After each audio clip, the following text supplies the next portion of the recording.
ভারতের সঙ্গে দেওয়া-নেওয়ার সম্পর্ক হবে ন্যায্যতার ভিত্তিতে।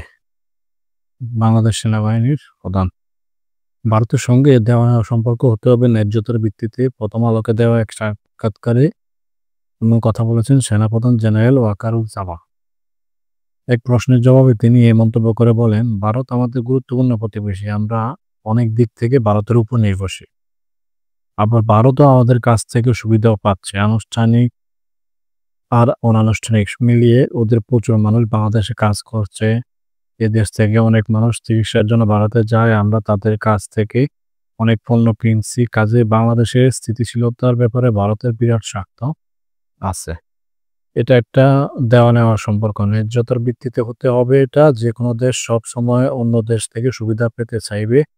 এটা তো দোষ না। আমি যদি আদায় করে নিতে না পারি, দোষ তো আমারও।